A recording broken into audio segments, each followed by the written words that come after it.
Cell cycle and cell division. Part 1. Cell cycle. Cell division is a very important process in all living organisms. During the division of cell, DNA replication and cell growth also take place. All these processes, that is cell division, DNA replication and cell growth, hence have to take place in a coordinated way to ensure correct division and formation of progeny cell containing intact genome.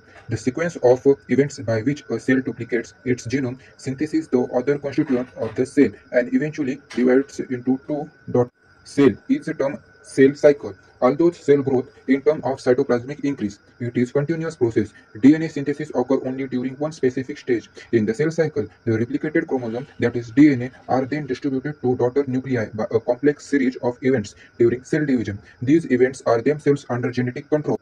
Part 2. Phase of cell cycle.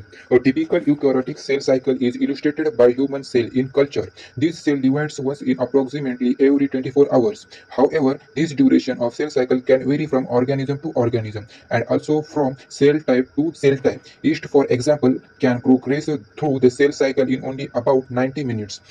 The cell cycle is divided into two basic phases, that is interphase and M phases. We also call it mitosis phase.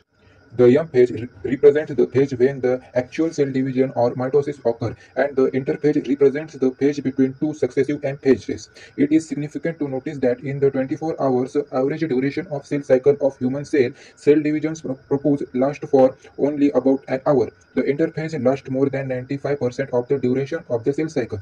The M phase starts with the nuclear division corresponding to the separation of daughter chromosomes, that is karyokinesis, and usually ends with the division of cytoplasm, that is cytokinesis. The interphase, through called the resting phase, is the time during which the cell is preparing for division by undergoing both cell growth and DNA replication in an orderly manner. The interphase is divided into three further phases, that is G1 phase, also called gap 1, S phase, also called synthesis, G2 phase, also called gap 2. G1 phase corresponds to the interval between mitosis and initiation of DNA replication. During G1 phase, the cell is metabolically active and continuously grows but does not replicate its DNA. S or synthesis phase marks the periods during which DNA synthesis or replication take place. During this time, the amount of DNA per cell doubles. If the initial amount of DNA is denoted as 2C, then it is increased to 4C. However, there is no increase in the chromosome number. If the cell had diploid or 2n number of chromosomes at G1, events after S phase, the number of chromosomes remains the same, that is 2n.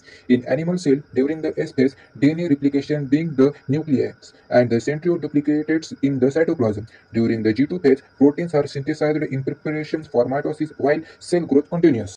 Some cells in the adult animals do not appear to exhibit division, example heart cells, and many other cells divide only occasionally, as need to replicate cells that have been lost because of injury or cell death. These cells that do not divide further exist G1 phase to enter an inactive stage called quiescent stage or G0 of the cell cycle. Cell in this stage remains metabolically active but no longer proliferate unless called on to do so depending on the requirement of the organism. In animal, mitotic cell division is only seen in the diploid somatic cell. However, there are few exceptions to this where haploid cells divide by mitosis. For example, male honeybees. Against this, the plants can show mitotic divisions in both haploid and diploid cells. From your recollection of examples of alternation of generation in plant, chapter 3, identify plant species and stage at which mitosis is seen.